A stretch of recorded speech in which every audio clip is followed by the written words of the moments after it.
Hello everyone. कल हमने dimensional formulas के बारे में पढ़ा। डायमेंशनल फार्मूलाज हमारे लिए बहुत यूजफुल है। देखा जाए तो एग्जाम के पॉइंट ऑफ व्यू से भी हमसे किसी भी क्वांटिटी के डायमेंशनल फार्मूला के बारे में पूछा जा सकता है। और सबसे बड़ी बात जो कल हमने सीखी थी कि यदि हमें किसी क्वांटिटी का डायमेंशनल फार्मूला याद है तो मैं उस क्वांटिटी से, उस डायमेंशनल फार्मूला से उस क्वांटिटी की यूनिट को आराम से निकाल सकता हूँ। और ये बहुत आसान तरीका है किसी भी क्वांटिटी का डायमेंशनल फार्मूला और यूनिट याद है तो उसे डायमेंशनल फार्मूला निकाला जा सकता है, और डायमेंशनल फार्मूला याद है तो मैं उससे उसके एसआई यूनिट निकाल सकता हूँ। ठीक है। और ये इंपॉर्टेंट इसलिए क्योंकि किसी भी एग्जाम में ये 1 मार्क के लिए पूछा जा सकता है। ठीक है। और कल हमने कुछ एक डायमेंशनल फार्मूलाज कवर किए थे। आगे जितने भी हम क्वांटिटीज के बारे में फिजिक्स में पढ़ने वाले हैं, +1 के अंदर, +2 के अंदर, आगे भी जो भी पढ़ेंगे उसमें उन सभी क्वांटिटीज के डायमेंशनल फार्मूला और उनकी यूनिट के बारे में तो हम पढ़ेंगे ही पढ़ेंगे। ये दोनों बहुत इंपॉर्टेंट बातें हैं। ठीक है। बेसिकली आज मैं बात करूंगा कि ये दोनों की, बेसिकली आज हम बात करेंगे डायमेंशनल फार्मूला की, कि जो डायमेंशनल फार्मूला है ये हमें कहाँ काम आएगा, इसका बेसिक यूज क्या है, वैसे मैं इसको पढ़ता किस लिए हूँ, बेसिक कंसेप्ट क्या है डायमेंशनल फार्मूला का। ठीक है। तो पहले डायमेंशनल फार्मूला के पहले मैं 2 बातों के लिए डिस्कस करना चाहूंगा। और 2 बातें हैं। नंबर 1 कि first is types of quantities. Types of quantities. ठीक है। टाइप्स ऑफ क्वांटिटीज क्या है कि on the behalf of dimensional analysis या on the behalf of dimensional analysis, dimensional formulas, हमने क्वांटिटीज को 4 भागों में बांटा है। देखो, हमारे पास 2 प्रकार की क्वांटिटीज होती हैं। ठीक है। एक ऐसी क्वांटिटीज जो वेरिएबल है, ठीक है, और एक ऐसी क्वांटिटीज जिनकी वैल्यू फिक्स है, यानी कि जो कांस्टेंट है। ठीक है।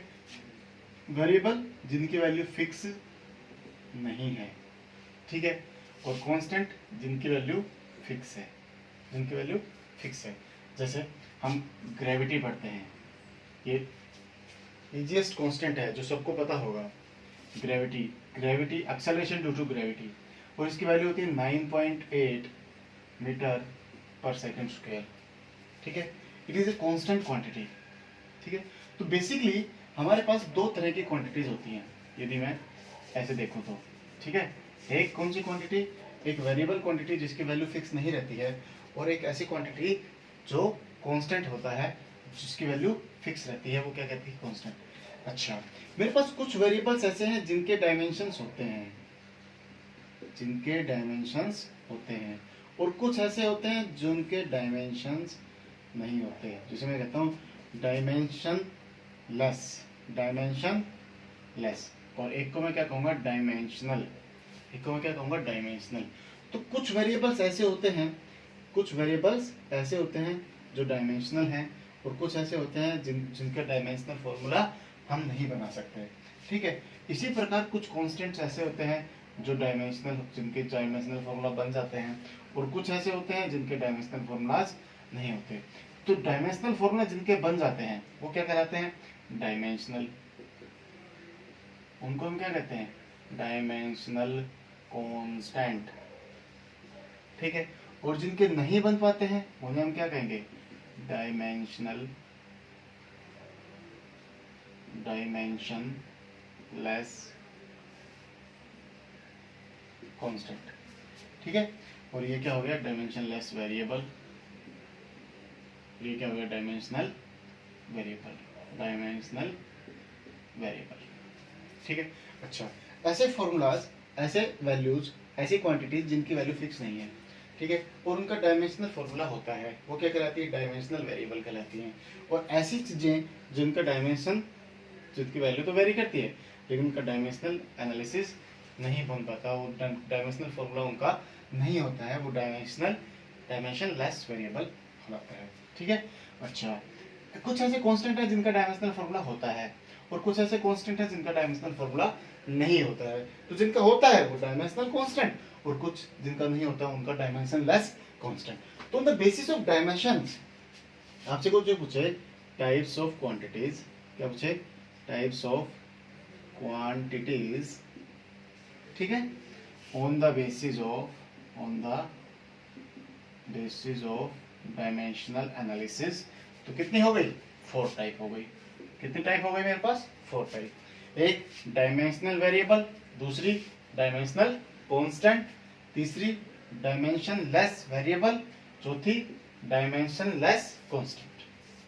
ठीक है, ये मेरे पास 4 प्रकार की क्वांटिटीज। ऐसी क्वांटिटी जिनकी वैल्यू फिक्स होती है, उनका डायमेंशनल फॉर्मूला होता है वो कांस्टेंट, डायमेंशनल कांस्टेंट। ऐसी जो वेरिएबल होती है उनकी डायमेंशनल वेरिएबल। ऐसी जिनकी वैल्यू फिक्स होती नहीं है लेकिन उसके बावजूद भी उसका डायमेंशनल फॉर्मूला नहीं होता है, डायमेंशनलेस। फिक्स होती है लेकिन उनका डायमेंशनल फॉर्मूला नहीं होता है, डायमेंशनलेस। अब जैसे डायमेंशनल वेरिएबल, इसके कुछ एग्जांपल्स, ग्रेविटी हो गया, ग्रेविटेशनल कांस्टेंट हो गया, के हो गया, मतलब मैं लिख दूं यहाँ पे एप्सिलॉन नॉट हो गया, एप्सिलॉन आर हो गया, एक्सेट्रा। ठीक है, डायमेंशनल कांस्टेंट में 1 2 3 एंड सो ऑन सारी गिनती हो गई। मेरा पाई हो गया, ठीक है, मेरे ट्रिग्नोमेट्रिक कांस्टेंट्स हो गए, cos थीटा वगैरह, इनके डायमेंशनल फॉर्मूलाज नहीं होते हैं। ठीक है, अच्छा, एक्सपोनेंशियल टर्म्स हो गई मेरी, ई की टर्म्स में जो वैल्यूज होती हैं उनके डायमेंशनल फॉर्मूला नहीं होते। लॉगरिथमिक टर्म्स जो होती हैं उनके डायमेंशनल फॉर्मूलाज नहीं होते हैं। ठीक है, ये कुछ इंपॉर्टेंट बातें जो हमें याद रखनी है। ठीक है, इनकी वैल्यू फिक्स होती है, उसके बावजूद भी इनका कोई डायमेंशनल फॉर्मूला नहीं होता है। अच्छा, डायमेंशनल वेरिएबल्स में बहुत सारी चीजें हैं। हमारा स्पीड हो गया, इसकी वैल्यू फिक्स नहीं है, सब अलग अलग स्पीड से चलते हैं। ठीक है, हमारा एक्सेलरेशन हो गया, कोई बहुत तेजी से स्पीड बढ़ाता है, कोई बहुत धीरे धीरे बढ़ाता है। फोर्स हो गया, कोई ज्यादा फोर्स लगाता है, कोई कम लगाता है। ठीक है, प्रेशर हो गया, किसी का प्रेशर ज्यादा होता है, किसी का प्रेशर कम होता है, एक्सेट्रा। ठीक है, अच्छा, डायमेंशनलेस वेरिएबल में आपके पास आ जाएगा स्पेसिफिक ग्रेविटी।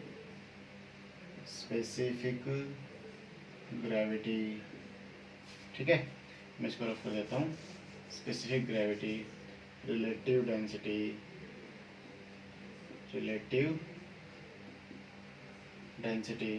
ठीक है, और स्ट्रेन हो गया।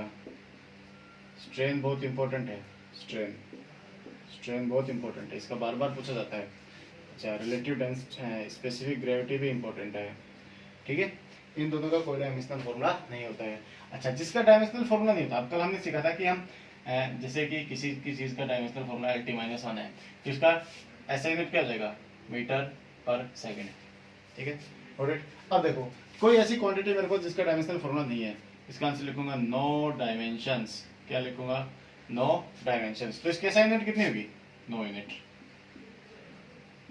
ठीक है, जिसका ऐसा यूनिट नहीं होगा उसका, जिसका डायमेंशनल फॉर्मूला नहीं होगा उसका यूनिट भी नहीं होगा, और जिसका यूनिट नहीं होगा उसका डायमेंशनल फॉर्मूला भी नहीं होगा। ठीक है, तो 4 प्रकार की क्वांटिटीज होती है डायमेंशनल फॉर्मूलाज के ऊपर, डायमेंशनल एनालिसिस के ऊपर। मोस्ट इंपोर्टेंट है, इनके सब कुछ एग्जांपल्स हमने देखे तो याद रखना है। अच्छा, दूसरी चीज जो मुझे डिस्कस करनी है वो तो पूरा डायमेंशन जिसके ऊपर डिपेंड करता है वो है। ठीक है, समझाने की कोशिश करूंगा और कोशिश करूंगा कि आप लोग समझेंगे और जहां मैं पहुंचाना चाह रहा हूं वहीं पहुंचेंगे। ठीक है, देखो इसे हम कहते हैं प्रिंसिपल ऑफ होमोजेनिटी। क्या कहते हैं भाई, principal of homogeneity. Principal of homogeneity, principal of homogeneity क्या कहता है, वो कहता है भैया कि आपने इक्वल लगा रखा है बीच में। ठीक है, आपने यहाँ पे कुछ लिख रखा x, यहाँ पे लिख रखा आपने y। ठीक है, तो कह रहा है कि इधर जो है उधर इतना ही होना चाहिए। मेरी बात ध्यान से समझना, क्योंकि आज तक हमने ये देखा है कि x बराबर y, इसका मतलब क्या हो गया, x की वैल्यू यदि 2 है तो y की वैल्यू भी कितनी होगी, 2 होगी। इसका मतलब यही हुआ ना कि x की वैल्यू यदि 2 है तो y की वैल्यू कितनी होगी, 2 ही होगी। इसमें कोई शक नहीं है, ये बात हम सब जानते हैं। ठीक है, लेकिन आज मैं इसका कुछ अलग रहस्य बताता हूँ आपको।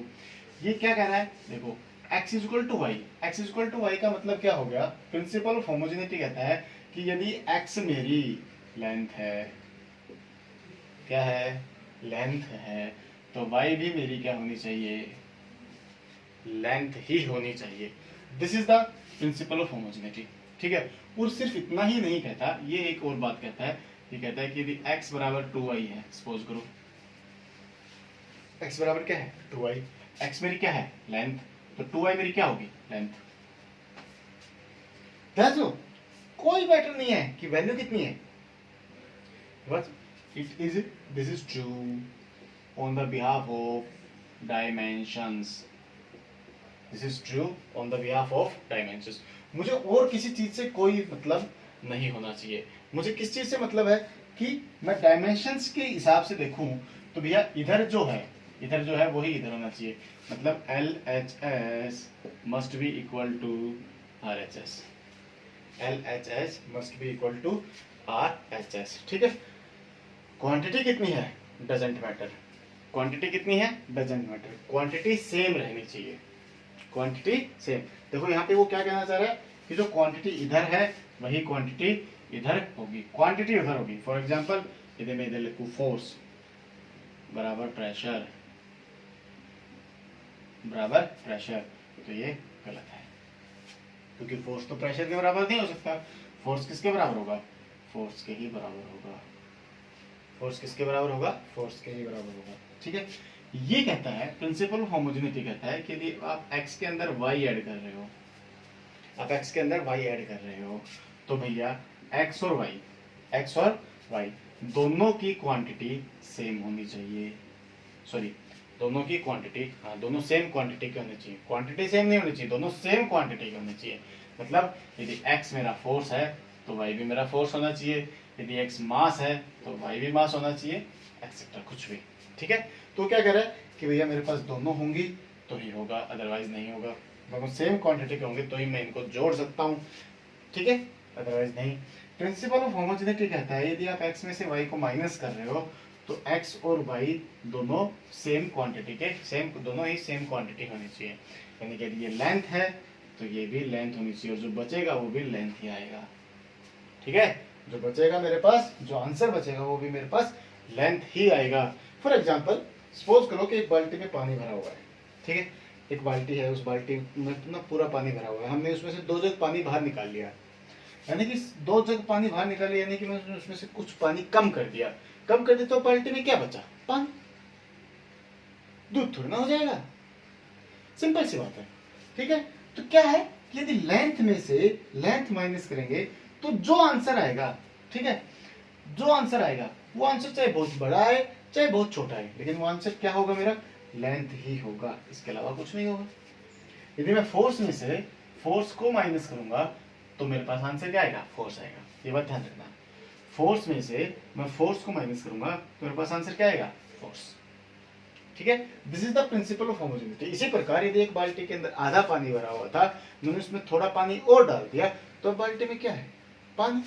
मैं पानी में पानी ऐड करूंगा तो मेरे पास जो मुझे मिलेगा वो क्या मिलेगा, पानी ही मिलने वाला है।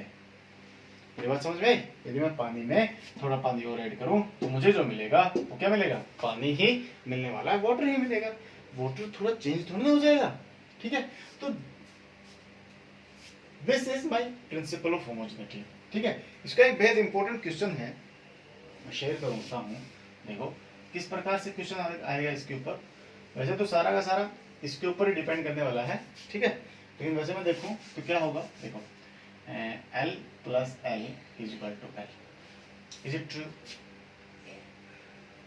सर आप तो कहोगे कि सर L प्लस L तो 2L होना चाहिए, बराबर 2L है ना, लेकिन ये बिल्कुल सही है, ये बिल्कुल सही है। क्यों सही है, क्यों सही है, क्योंकि लेंथ के अंदर लेंथ जोड़ा गया है, तो आंसर क्या आया, लेंथ है। तो मैं क्या कहूंगा, इट इज डायमेंशनली करेक्ट, ठीक है, इट इज डायमेंशनली करेक्ट। इसके डायमेंशंस में इसको कोई चेंज नहीं आ रहा, कोई चेंज नहीं आ रहा, तो हालांकि मैथमेटिकली ये गलत हो सकता है, ठीक है, मैथमेटिकली ये गलत हो सकता है, लेकिन according to principle of homogeneity it is dimensionally true. तो क्या लिखेंगे, it is dimensionally correct, it is dimensionally correct, ठीक है। तो इस प्रकार के सवाल हम इससे पूछेंगे, ठीक है, क्लियर है। इस प्रिंसिपल को यूज करके, प्रिंसिपल ऑफ होमोजेनिटी को यूज करके डायमेंशनल एनालिसिस से मैं 3 काम कर सकता हूं, ठीक है, कितने काम कर सकता हूँ भैया? 3 काम। एक आज हम सीखेंगे, मतलब applications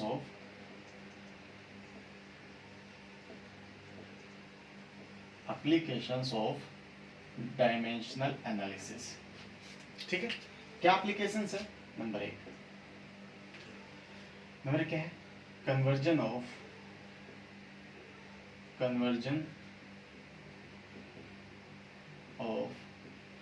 one system of unit to another system of unit.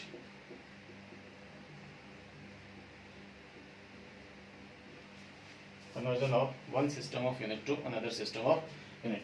एक सिस्टम ऑफ यूनिट से मैं इसको दूसरे सिस्टम ऑफ यूनिट के अंदर भेज सकता हूँ। ठीक है, number 2 second is check the correctness of equation.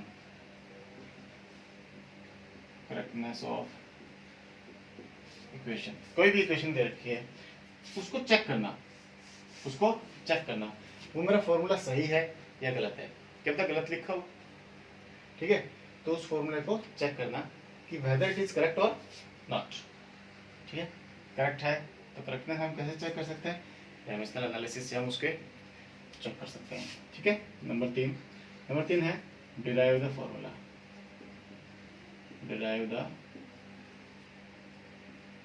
Formula. ठीक है, हमने कल सीखा था कि डायमेंशनल फॉर्मूला से हम किसी भी चीज के असाइनमेंट याद कर सकते हैं, उसका उल्टा भी कर सकते हैं। ठीक है, अब हम क्या सीखेंगे? अब हम सीखेंगे कि किसी क्वांटिटी का डायमेंशनल फॉर्मूला, किसी क्वांटिटी का फिजिकल फॉर्मूला भी मैं डायमेंशनल एनालिसिस से डिराइव कर सकता हूँ। ठीक है, जैसे फोर्स बराबर क्या होता है? Mass into acceleration. मुझे नहीं पता कि फोर्स बराबर मास इनटू एक्सेलरेशन होता है, तो मैं बाय यूजिंग डायमेंशनल एनालिसिस इसको यूज कर सकता हूँ। ठीक है, अच्छा, फोर्स बराबर मास इनटू एक्सेलरेशन, ये सही है क्या? Check the correctness of formula, equation या फॉर्मूला, कोई भी इक्वेशन वो सही है या गलत, उसको मैं चेक कर सकता हूँ। ठीक है, अच्छा, फोर्स को ऐसा यूनिट न्यूटन है, फोर्स की सीजीएस यूनिट डाइन है। ठीक है, तो फोर्स को डाइन में कन्वर्ट करना है। किस में कन्वर्ट करना है? डाइन में। तो फोर्स को डाइन में कन्वर्ट करने की कैसे करूं? क्या जा सकता है? By using dimensional analysis, conversion of system of units. ठीक है, तो आज हम conversion of system of unit सीखते हैं। ठीक है, ये 2 कल करेंगे। ठीक है, एप्लीकेशंस कितने? 3 एप्लीकेशंस हैं। वन सिस्टम ऑफ यूनिट को अनदर सिस्टम ऑफ यूनिट में कन्वर्ट किया जा सकता है, किसी इक्वेशन की करेक्टनेस को चेक किया जा सकता है। ठीक है, कोई फॉर्मूला हम डिराइव कर सकते हैं। ओके फाइन, देखो अब हम पहली बात करते हैं। प्रिंसिपल ऑफ होमोजेनिटी कहता है कि लेफ्ट हैंड साइड देखो, according to principle of homogeneity. ठीक है, according to principle of homogeneity क्या होना चाहिए? मेरा कंडीशन क्या है? लेफ्ट हैंड साइड बराबर होनी चाहिए राइट हैंड साइड के। ठीक, इसका मतलब क्या हुआ? इधर जो रखा हुआ उधर होना चाहिए।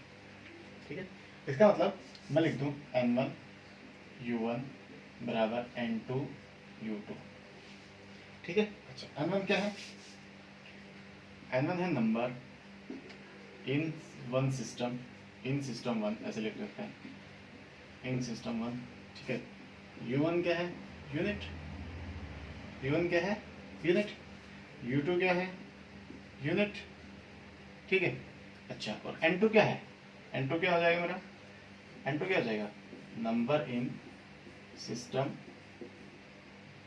2, unit in system 1, unit in system 2।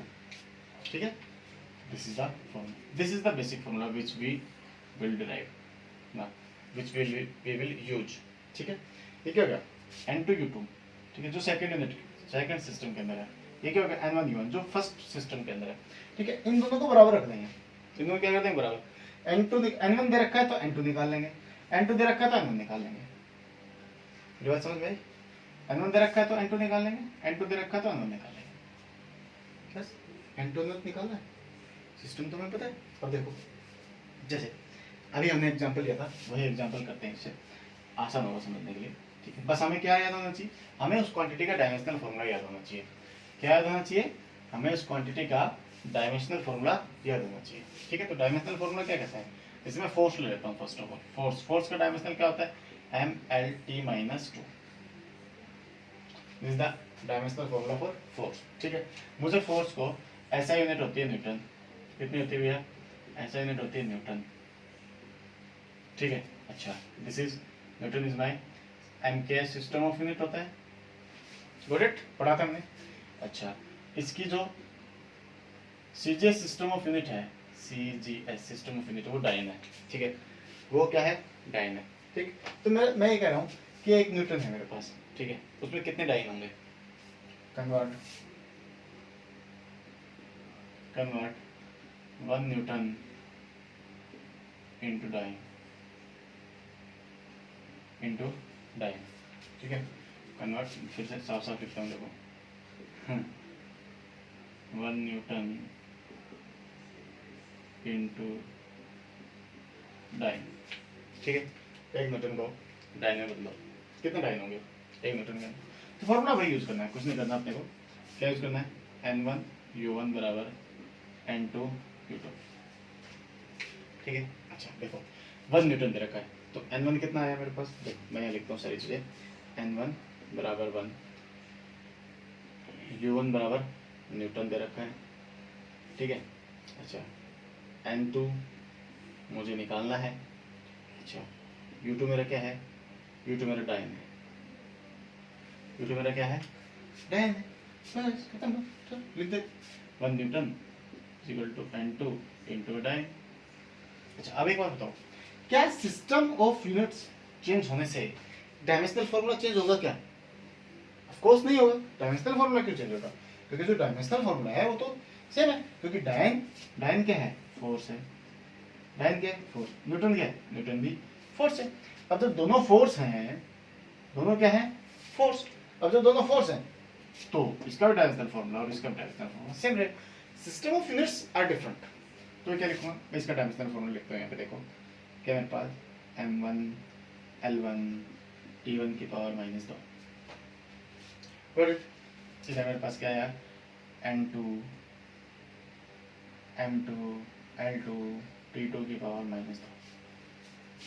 ठीक, मुझे क्या निकालना है, मुझे N2 निकालना है, इस सारे को उठा करके यहाँ ले जाओ। तो मेरे पास N2 बराबर क्या आया, N2 बराबर आया M1 L1 T1 की power minus 2 divided by M2 L2 T2 की पावर माइनस 2 ब्रैकेट में।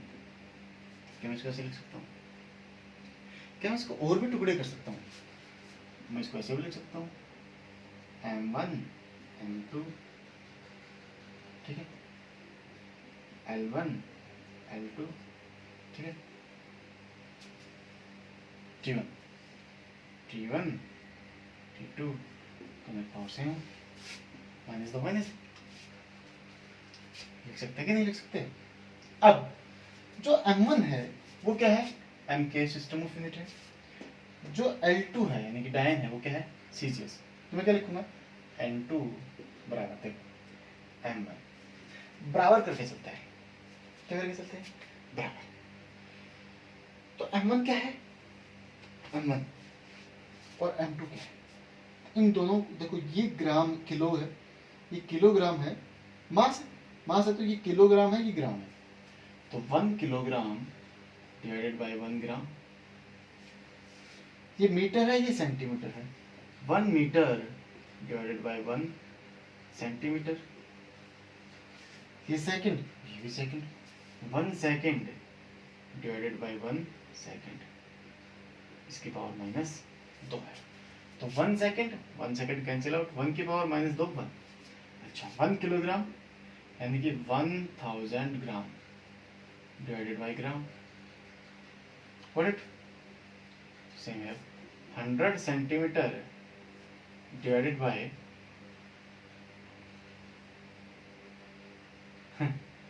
1 centimetre and it is 1 centimetre got centimetre, gram got gram, ठीक है। N2, so what is N2? N2 is equal to 1 2 3 4 5, 1 2 3 4 5। N2 is equal to कितना है, 10 raised to power 5। मैं क्या करूँगा, मैं यहाँ पुट कर दूंगा। तो क्या था मेरे पास, 1 Newton is equal to N2 is 10 to the power 5. This is my answer. This is my answer. ठीक है, clear? And the homework is convert 1 joule into arc. ठीक है, वर्क का फॉर्मूला होता है, is the SI unit of work. इसकी SI unit है work. 1 joule को आर्ग में कन्वर्ट करना है. This is CGS, this is MKS. Got it? This is CGS, this is CGS, this is MKS. 1 joule को अर्ग में, सेम प्रोसेस. ठीक है, मैं वो रिपीट कर रहा हूँ. मुझे केवल एक फॉर्मूला याद रखना है, N1U1 बराबर N2U2. हमें केवल उस क्वांटिटी का डायमेंशनल फॉर्मूला याद होना चाहिए. ठीक है, हम बराबर लिख देंगे N1U1. तो पहले देख लेंगे क्या क्या दिया हुआ है. N1 बराबर 1 दिया हुआ है, U1 बराबर न्यूटन दिया हुआ है, N2 बराबर निकालना है, U2 बराबर डायन है. N1U1 की वैल्यूज पुट कर दूंगा, N2U2 की वैल्यूज पुट कर देंगे. तो 1 न्यूटन बराबर N2 डायन आया. डायन मुझे पता है CGS है और न्यूटन मुझे पता है CGS है, लेकिन दोनों है तो MKS, लेकिन दोनों है क्या, फोर्स. फोर्स का डायमेंशनल फॉर्मूला सेम रहेगा, पुट कर दी. इसके लिए 1 1 1 लिया, इसके लिए 2 2 2 ले लिया, अलग अलग कर लिया, अलग अलग कर लिया. तो ये वैल्यूज ऐसे ही, केवल N2 बचा मुझे. ठीक है, N2 ही निकालना था, इसको इधर ले गए.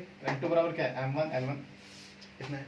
अब मैं केवल ये फॉर्मूला याद रख सकता हूँ. देखो केवल ये क्या फॉर्मूला याद रखना है, ऐसे मैं फॉर्मूला बना रहा हूँ इसके लिए. देखो इसका फॉर्मूला बनाते हैं, शॉर्ट फॉर्मूला. शॉर्ट फॉर्मूला क्या होना है, N2 बराबर AB याद रखो. क्या याद रखो, AB M1 बटा M2 इसकी पावर A. ठीक है, L1 बटा L2 इसकी पावर B. ठीक है, T1 बटा T2 इसकी पावर C. चलो, got the powers A, B, C from the dimensional formula. Put the values of A, B, C from dimensional formula. Put here and got the answer. केवल A, B, C की values यहाँ से निकालो, किसी भी quantity हो जाए. जैसे मैंने वर्क दिया है, वर्क का डायमेंशनल फॉर्मूला क्या होता है, M1 L2 T minus 2. This is the dimensional formula of work. तो A कितना हो गया 1, B कितना हो गया 2, C कितना हो गया -2. पुट द वैल्यूज है, got the answer. Okay fine. तो ये करना है. यदि इसमें कोई भी समस्या है, किसी भी प्रकार का प्रॉब्लम है, कोई भी डाउट है, कमेंट बॉक्स में लिखें. ठीक है, I will reply for that. और यदि कोई समस्या होगी आई विल रिवाइज. ठीक है, मैं उसको रिपीट कर दूंगा किसी वीडियो के अंदर, नेक्स्ट वीडियो में या उससे नेक्स्ट वीडियो में उस चीज़ को हम रिपीट कर देंगे. Okay, thank you.